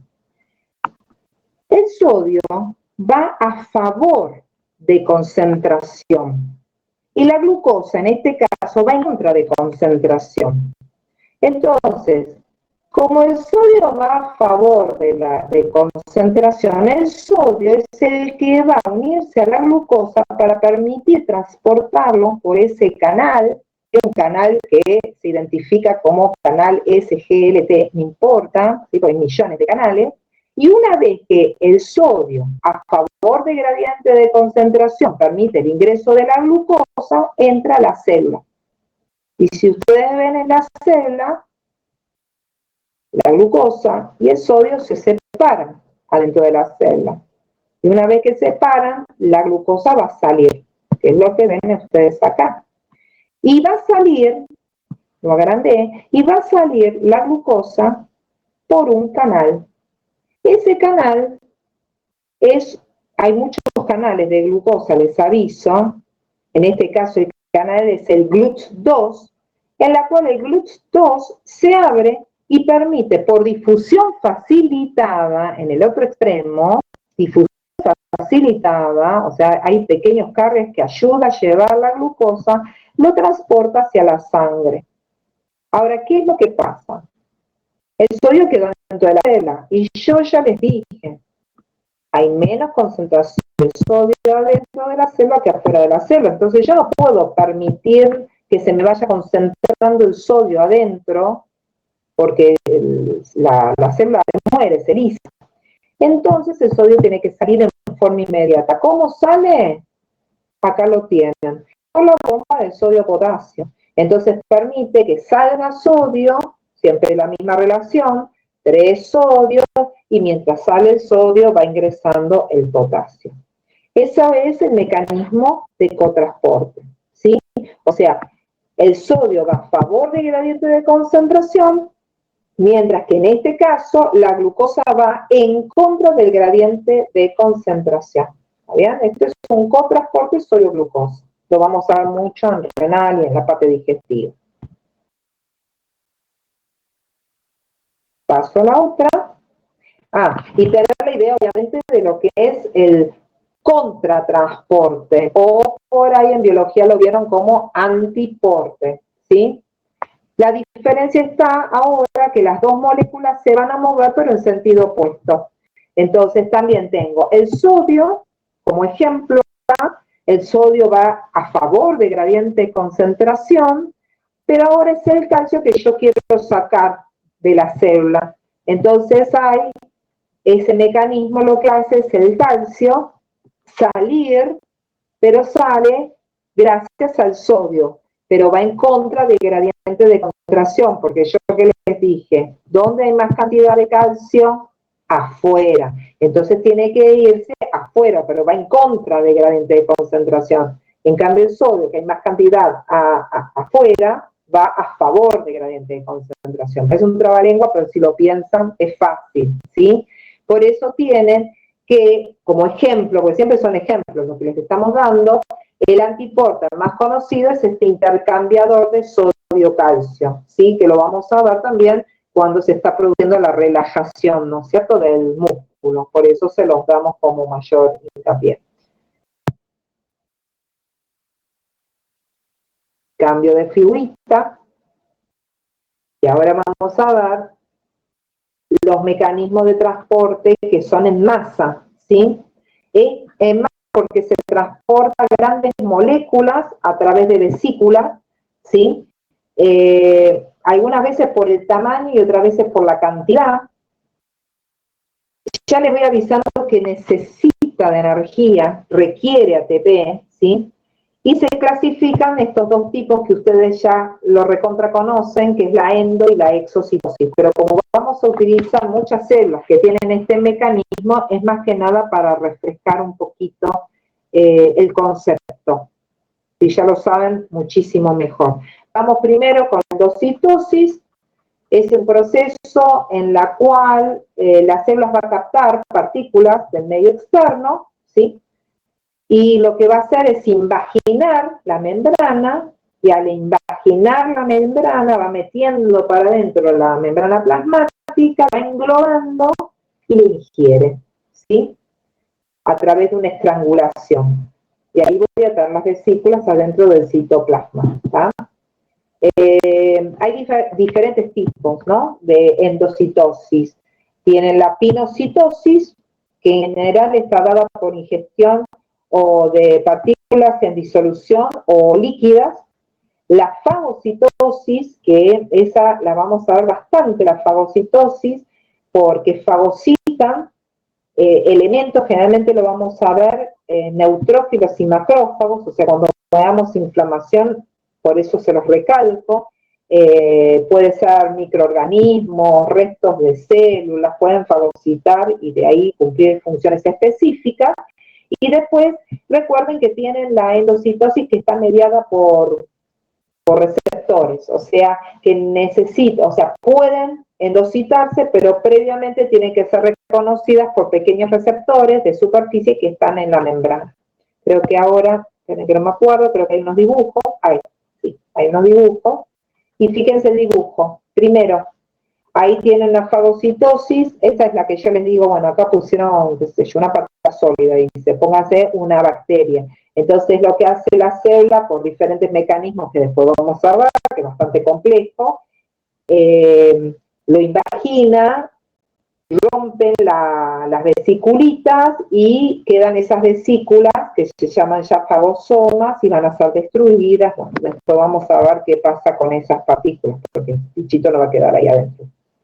Después que tenemos la pinocitosis, como ven, son partículas mucho más pequeñas, líquidos puede ser también, y después es esta, la que yo les decía, la que son mediadas por receptores, en la cual, como ven, antes de ser fagocitados, necesita ser reconocida por pequeños receptores de membrana, y recién ahí, después de producir el reconocimiento, se mete para adentro, se endocita y bueno, pasa a destruirse o lo que sea necesario, ¿no? Digerirse. Y después tienen la exocitosis, ¿sí? Que obviamente es lo contrario a la endocitosis. La exocitosis lo que trata de hacer ahora es deshacerse del material, ¿sí? Ya sea que sean desechos metabólicos de la digestión, o para secretar hormonas, para secretar neurotransmisores que lo liberan las neuronas, o sea, exocitosis también, vamos a ver muchísimo, ¿sí? Y bueno, ahí tiene la explicación que se forma a partir del aparato de Golgi. Sí, creo que hay un dibujo, prefiero, ustedes saben que me gustan los dibujos, ¿sí? Ahí está. Fíjense acá el dibujito que tienen. Primero, la sustancia o se sintetiza, ¿sí? O son desechos, depende, y se va a sintetizar estas vesiculitas ahora a partir del aparato de Golgi. Entonces, el aparato de Golgi, que va generando vesículas con las características muy parecidas a la membrana plasmática, se va acercando a la membrana plasmática. Ese acercamiento se hace gracias a la actividad del citoesqueleto que tiene todas las células, entonces permite por pequeñas contracciones el acercamiento, y una vez que se acerca, se pega, se adosa a la membrana, y una vez que se adosa a la membrana, se expulsa su contenido, ¿sí? Entonces, ¿ven? Se expulsa. Ahora, ¿qué se hace? Se aprovecha, ¿sí? Esa vesícula, porque como tiene las características de la membrana plasmática, es una forma siempre de conservar la estructura de la membrana, es una forma de restituir siempre la membrana, ¿sí? Y, si no me equivoco, tienen, bueno, otro dibujito, ¿sí? De exocitosis. Más que nada este dibujito es para que ustedes vean, tienen que lo achico un poquitito, de dónde viene, cuando hay exocitosis, de dónde vienen de esas vesículas, porque no es que aparecen de la nada. Estas vesículas se van regenerando, acá ven que dice en el Golgi, en el aparato del Golgi, y ahí se va generando esas vesículas, nada más que para mostrar de dónde viene, porque si no parece que aparece por obra de magia, y no, siempre hay una explicación. Proviene del aparato del Golgi, ¿sí? Entonces depende de lo que yo voy a expulsar, es el contenido que voy a tener. Y acá hemos terminado digamos, este temita. Bien, yo hablé toda la clase y sin tomar nada de agua. ¿Alguien quiere hacer alguna pregunta? ¿Están ahí? ¿Se quedaron dormidos? ¿Se fueron? ¿Me abandonaron? Hagan una señal de vida, por favor. Porque si estoy en presencial los veo. Acá, no. Ah, buenísimo, Estefanía están. Por lo menos Estefanía, Ana y María están. Buenísimo. Me quedo más tranquila. Ah, bueno. Listo, porque también ustedes me tuvieron que aguantar. Bien. Esperen que estoy tratando de compartir, iniciar, compartir, esperen, estoy tratando de que la camarita funcione. Así los veo, aunque sea ustedes me puedan ver. Como está funcionando lentito esto, bueno, a ver. Bien. Pregunta, mejor dicho, preguntas de ustedes hacia mí. ¿Entendieron? ¿Quedó claro? Esperen que así no me ven. ¿Quedó claro? ¿Hay que redondear algo? Si quieren hacerme una pregunta, en vez de escribirla porque se tarda más, uno puede poner el on del micrófono y pueden hablar, chicos. Total, con ustedes es anónimo porque no los veo.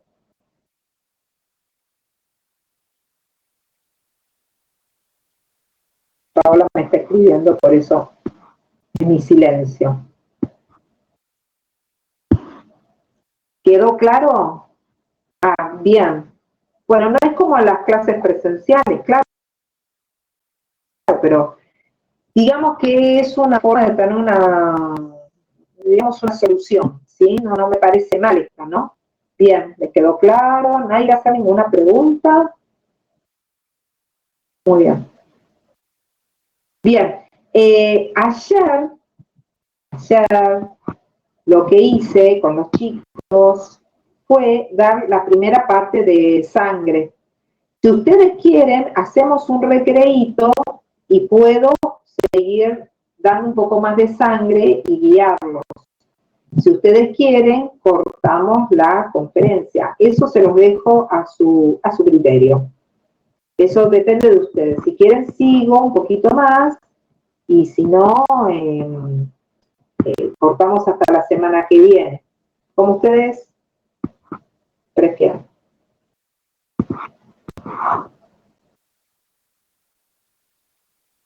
Bien, bien, Fernando, si quedó claro, me alegro porque esa es la finalidad.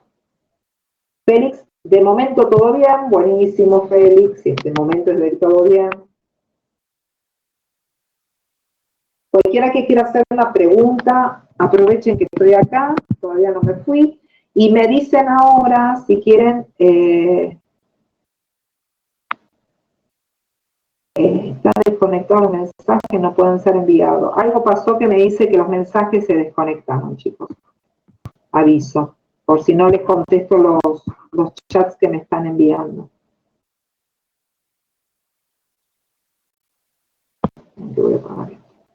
Bien. Bien, perfecto. Bueno, por lo menos lo que me están... Ahí está. Ahora veo, perfecto. Bueno, pregunta entonces, ya que quedó claro, ¿qué quieren hacer? ¿Recreíto de 15 minutos o quieren leer por su cuenta glóbulos rojos, por lo menos el inicio? Recuerden que hay un audio también. Ustedes me dicen, porque son ustedes los que tienen que estar aguantándome, así que yo, sí me dice, bueno, sí, Paola, ¿qué? Si sí sigo o si quedó claro. Si alguien quiere hablar, chicos, pueden prender el micrófono los que tienen y me dicen.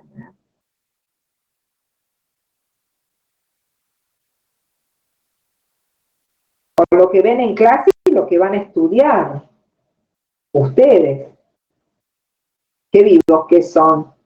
Esto es una guía, chicos. No se olviden que son universitarios, por favor, no sean así, qué fiacas que son para estudiar. Tienen que saber lo de los Power y tienen que agregar. Para eso les pusimos un montón de videos también, ¿eh? Bueno, no vamos a ver todo sangre ahora, chicos, porque es larguísimo, ¿eh? Bueno.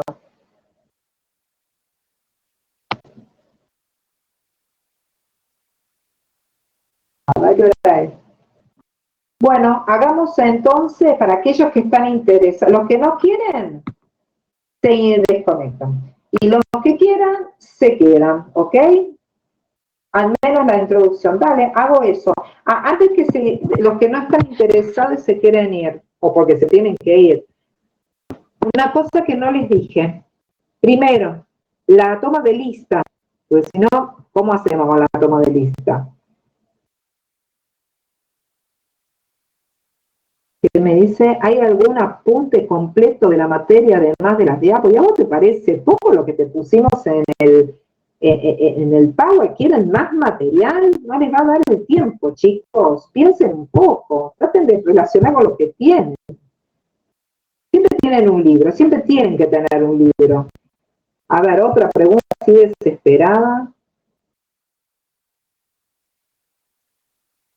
Bueno, les estaba diciendo mientras me van escribiendo.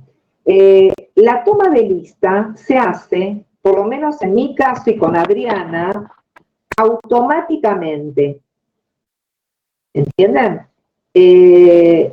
O sea, la máquina se enciende cuando ustedes se conectan y ahí queda grabado también cuánto tiempo están ustedes en el aula. O sea, no es cuestión de prender y después apagar. Si lo prenden y apagan, la máquina es un buchón la máquina, para ustedes y para nosotros. Entonces, ojo con eso. Si se encienden, bueno, se supone que tienen que estar encendidos hasta las 12:30, ¿sí? Y ahí tienen el presente, ¿está? Por lo menos nosotros hacemos así, ¿está? El Guyton sí es muy buen libro, y el otro que es muy buen libro es el Betsy Taylor. Ana, si tenés el Betsy Taylor también, ese está bueno. Pero si te gustó el Guyton, agarra el Guyton. Fisio es fisio. Acá en la China da lo mismo. Sí, Paula, si tenés que ir a trabajar, anda, obvio. No me pidan permiso, chicos. Encima no es presencial, es permiso. Anda, Paula, tranquila, a trabajar, ¿sí?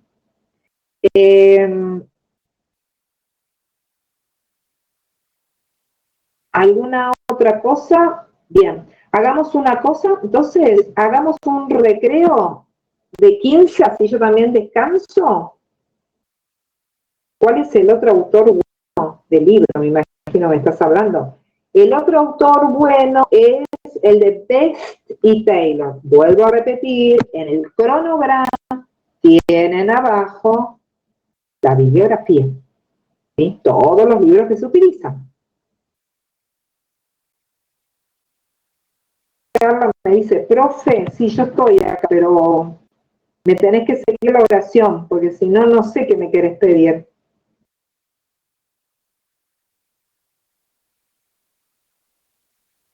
Bien, Félix ya tomó la decisión, dice, bueno, nos vemos en 15 minutos, así que chao, Félix, me parece bien, hizo el corte.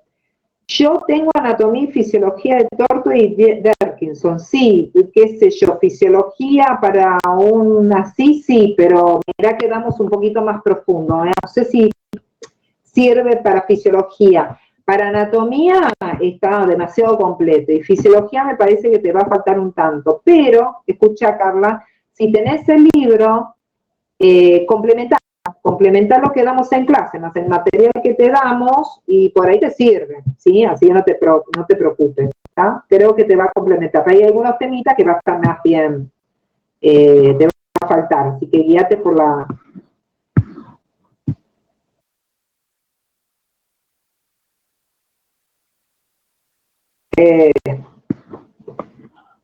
Profe, todos los viernes va a haber conferencia. Chicos, pero hoy es martes. Y vos vas a estar en martes, Julieta. ¿tá? Viernes no vas a poder, porque no vas a estar inscripta, no estás inscripta, y si no estás inscripta no tenés la posibilidad de ingresar. Tenés que ingresar los martes. Ah, bueno, pensé que en serio me estabas diciendo, Julieta, sí, hoy es martes, yo entiendo que están perdidos, pero hoy es martes, sí, el martes que viene, ¿qué quieres saber? El martes va a haber conferencia. Sí, chicos, es como una clase, sí, no los voy a abandonar, quédense tranquilos, siempre van a estar apoyados, no se desesperen.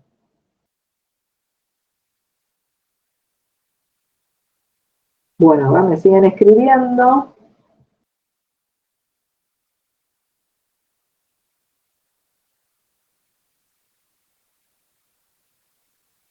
Sí, hagámoslo así, ya les dije que sí, Virginia, a las 9 los martes. Así tienen tiempo y hoy vieron lo que me pasó. A algunos les va a pasar también la falta de conexión, así que esto es así. Sí, Julieta, ya está, no te hagas problema. No, la idea, chicos, es tener la idea es tener las clases presenciales de esta manera. Pero la idea también es que lean, porque no nos va a dar el tiempo para dar todas las clases. ¿Entienden? Y esto también, vuelvo a repetir, hubiera pasado lo mismo presenciales, no es porque estamos en virtualidad y no damos las clases. Hay muchos temas y no damos abasto para dar todos los temas, ¿sí? Entonces, tienen que estudiar por su cuenta. Virginia, vos te llegaste tarde, evidentemente. No sé cómo se van a evaluar los parciales porque todavía no recibimos la orden de rectorado. Estamos esperando.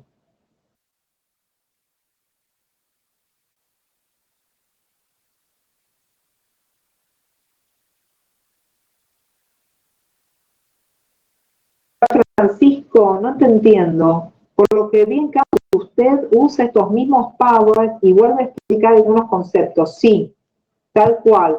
Y ahora porque es la primera clase, pero en la segunda clase la idea es que ustedes tengan las dudas y me preguntan porque no voy a tener tiempo para explicarles todo. Entonces la idea es que ustedes me pregunten a mí, ¿está? Y Nadia, los trabajos prácticos es en laboratorio. Vos tenés un laboratorio en tu casa, me avisás, porque lo vas a tener que hacer solo. Y los reactivos, ¿de dónde los sacamos? No hay laboratorios, chicos, los laboratorios no podemos. Lo que sí tienen es una guía de trabajos prácticos de laboratorio, eso sí tienen. Y lo que tienen que saber de la guía de trabajos prácticos son los fundamentos, ¿sí? Fundamento es, bueno, todo lo que sea, para qué sirve ese estudio, cuáles son los valores normales, eso sí tienen que saber.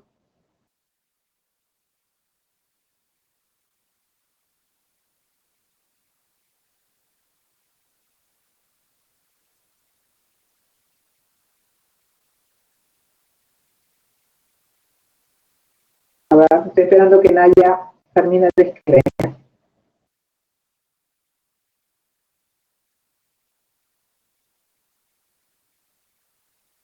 Y Naya no me escribe más. Ok, bueno. Trabajo, claro. Lo que te referías con los trabajos prácticos, ya te digo, tenelo a la mano porque te sirve fundamentos y los valores normales.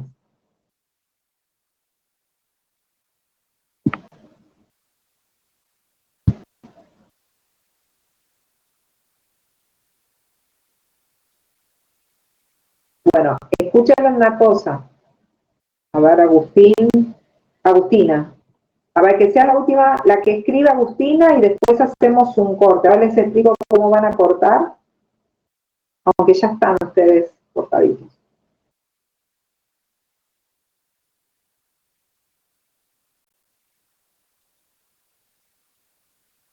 Yo voy a apagar el micrófono, voy a apagar el visor. Ustedes no tocan nada, se van a tomar un café o hagan lo que tengan que hacer y nos encontramos dentro de 15 minutos, ¿sí? si Dios quiere, no, Dios no, si la tecnología quiere, no metamos a Dios en esto. Si la tecnología quiere, arrancamos dentro de 15 minutos.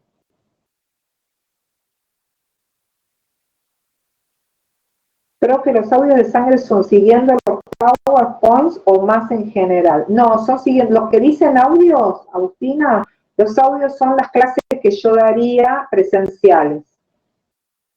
Porque como no vamos a dar todo, para que tengan una apoyatura aparte de los PowerPoint que tengan que leer. Así que los Power son míos. Listo, Ana, nos vemos en 15. Cortamos acá, no se vayan, ¿eh? Apaguen así el microfonito que ya lo tienen apagado y nos encontramos en 15 minutos. ¿Está?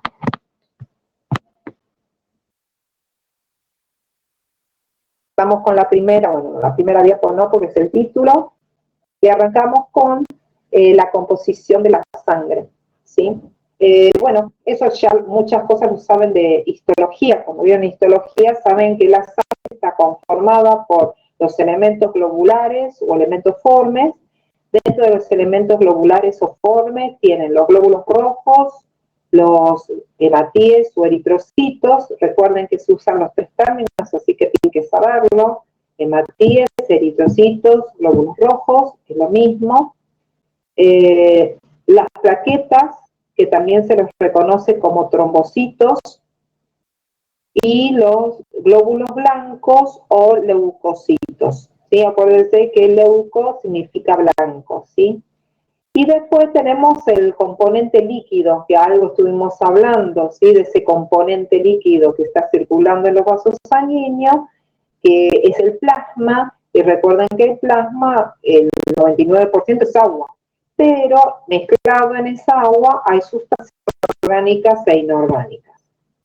Pasamos a la otra diapo y van a tener las funciones generales de la sangre. Cuando hablamos de la sangre en general, tiene función de transporte de gases, oxígeno, dióxido de carbono, nutrientes, metabolitos, hormonas, etcétera. Regulación, en parte la regulación hormonal, porque como transporta hormonas, es importante cómo lo va llevando y lo transporta, ¿sí?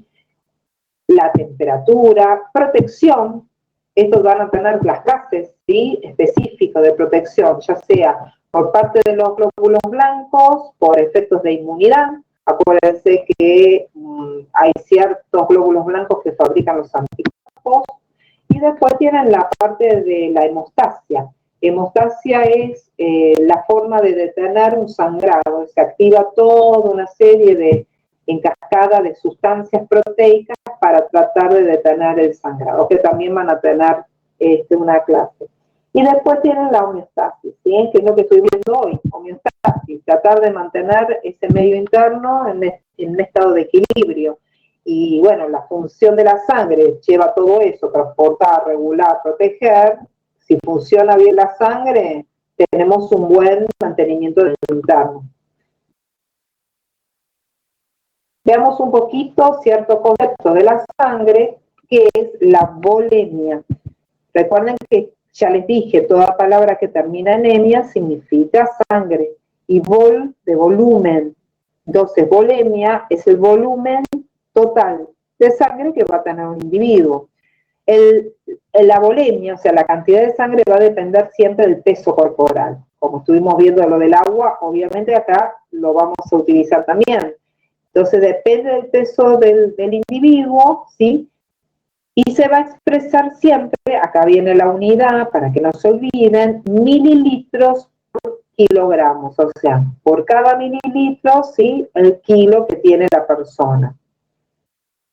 Entonces, si nosotros calculamos una persona estándar, ahí dice normal no me gusta, estándar de 75 kilogramos, calculen ustedes que contienen, haciendo la reglita de 3 simple, que tiene entre 5.000, 6.000 litros de sangre, o 5 litros, 6 litros de sangre, que corresponde al 8% del PCT, que es la abreviatura del peso corporal total, ¿sí? PCT es peso corporal total. Entonces, el 8% del peso corporal total corresponde a la sangre.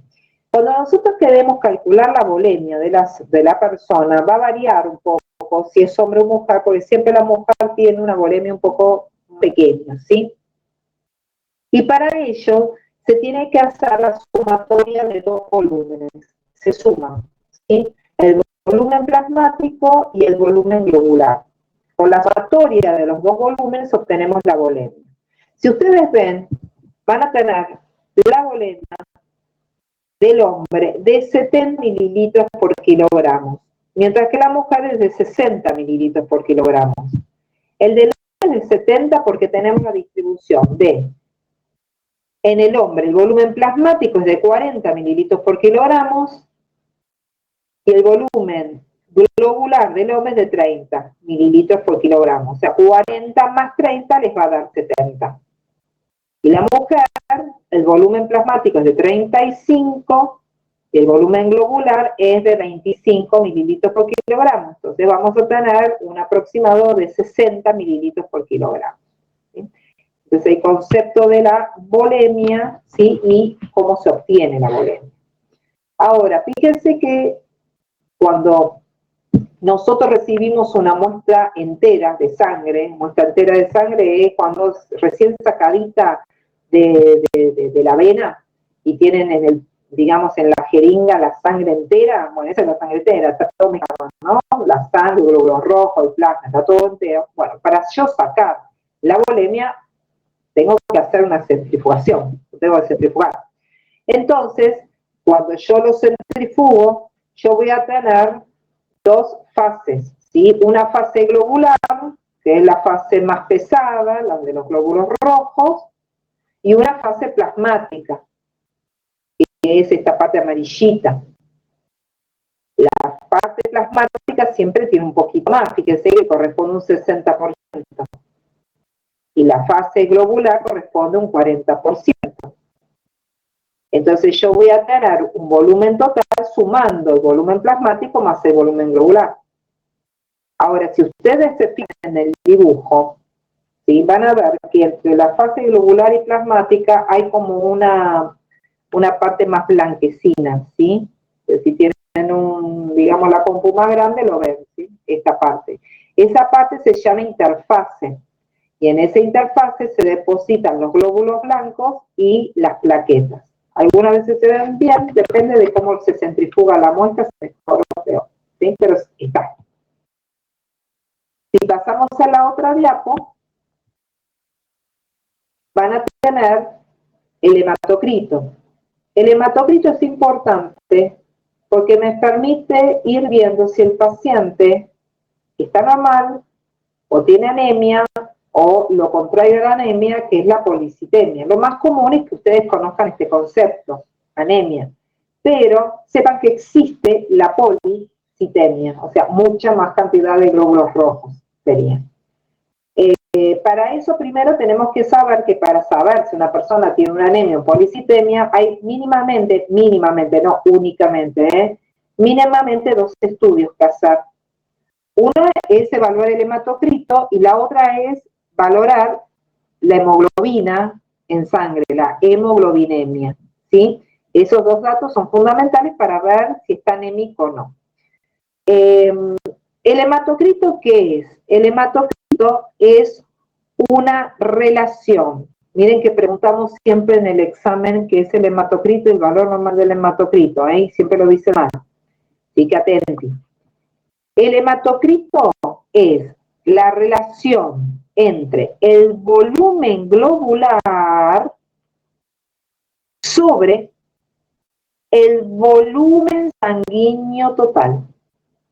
¿Se entendió, no? Volumen globular sobre, o sea, lo divido, el volumen sanguíneo total. Eso es el hematocrito. No lo confundan con la volemia. La volemia es la sumatoria del volumen plasmático más el volumen globular. Y el hematocrito es una relación, el volumen globular y el volumen sanguíneo total. ¿Bien?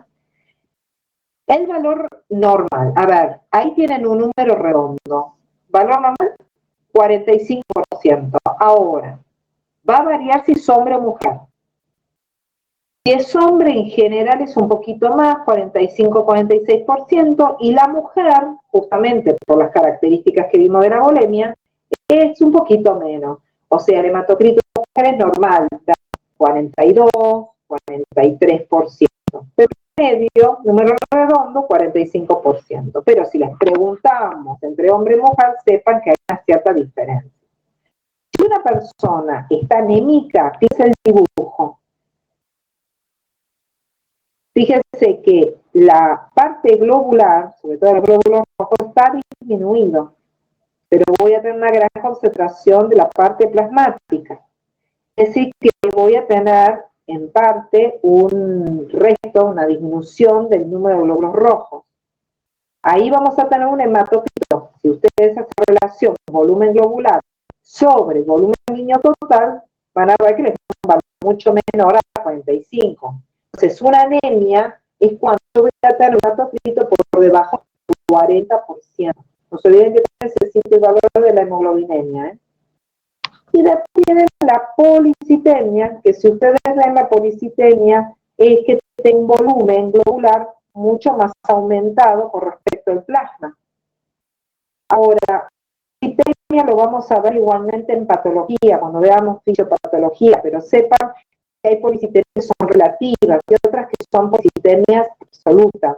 Dentro de las policitemias relativas, les doy un ejemplo. Si una persona está deshidratada, pierde mucha cantidad de líquido, o una persona está quemada, esas quemadas, esas que se queman y no sé, 70-80% pierden mucho plasma, ahí puedo yo tener una policitemia, en la cual es relativa, porque no es que tiene mucho glóbulo rojo, por ahí la cantidad de glóbulos rojos es normal, pero resulta que perdió tanto plasma que parece que tuviese mucha cantidad de glóbulos rojos. Habían esas, hay otras que son verdaderas porque son, digamos, patologías y que se necesita mucha mayor cantidad de glóbulos rojos.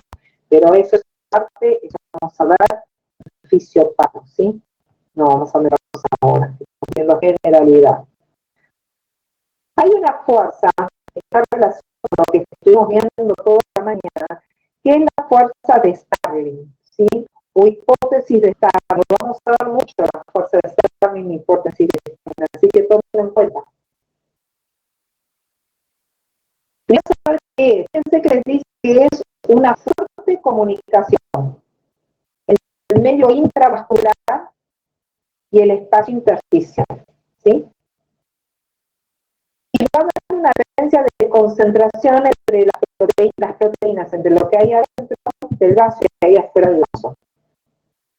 Y tomen en consideración, miren acá, lo tienen acá anotado, se están dando con el puntero, la concentración de proteínas siempre es mayor a nivel intravascular. Siempre. Porque las proteínas con un alto peso molecular, sobre todo de las de mayor concentración del albúmina, no pasa por el endotelio. Tan simple como eso. Entonces se va a quedar ahí. Otra función es esa proteína. Y tiene función, miren que lo tienen acá, retenedora. ¿Sí? Tiene la función de retener a las proteínas, al agua. Retiene el agua. Entonces, al retener el agua, hola, Guillermina, justo. ¿Alguna duda? Listo, sigo. No, sí, disculpa Alejandra, no se está escuchando nada, ya desde que terminó la diapositiva anterior se está cortando tanto que no se entiende nada. Eso estábamos hablando en el chat con los chicos. Ah, yo saqué el chat porque estoy así, tengo la imagen más grande. ¿Y ahora me escuchan? ¿Y ya me escuchás? Ahora se está escuchando un poco mejor, pero se corta tanto que no se entiende mucho. Ah, pero esto ya no es esto ya es digamos que hay interferencia o algo que no se puede escuchar. Y ahora,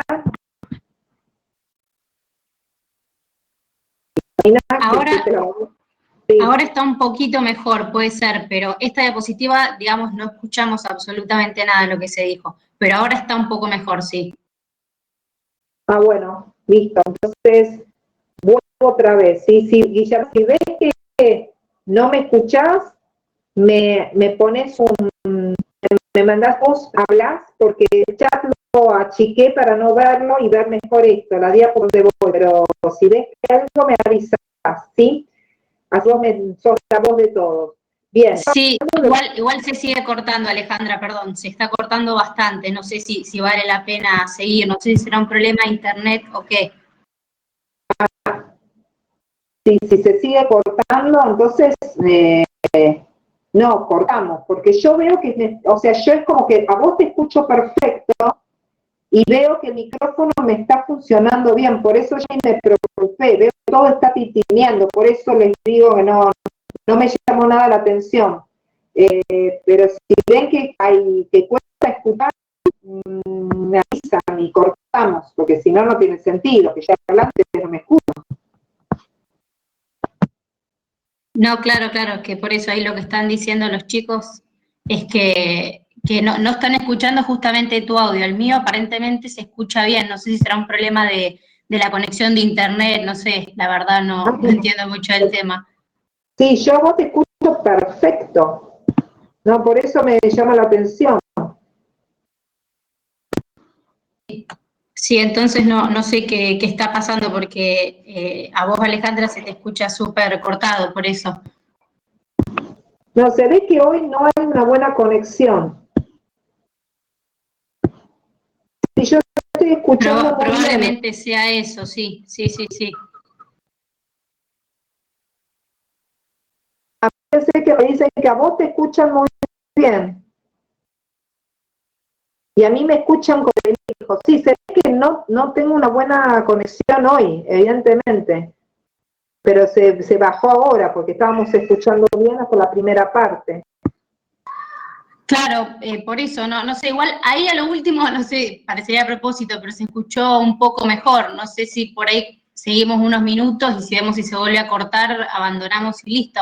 No sé si Sí, no. lo que pasa, Rebeca me está diciendo acá como que me escucha como de lejos y que a vos te escuchan bárbaro. Era algo de la conexión. Sí, entonces debe ser algo de conexión. Lamentablemente dependemos de eso para que se escuche bien por lo visto, porque yo te sigo escuchando bastante cortada. Claro, y ya vos te escuchas bárbaro, bárbaro. Bueno, entonces, chicos, vamos a tener que cortar esto por una cuestión de que no, igual van a 12:30. Yo hasta ayer tenía una buena conexión y ahora debe estar todo eso saturado también, así que puede ser eso. Entonces les voy a escribir algo directamente para que aquellos que no me escuchan, les mando un chat. Sí, Alejandra, mejor si podés escribir directamente porque ahí ya empezamos a tener todo súper cortado y no se entiende absolutamente nada. Sí, estoy escribiendo. Dale, bárbaro. Listo, gracias.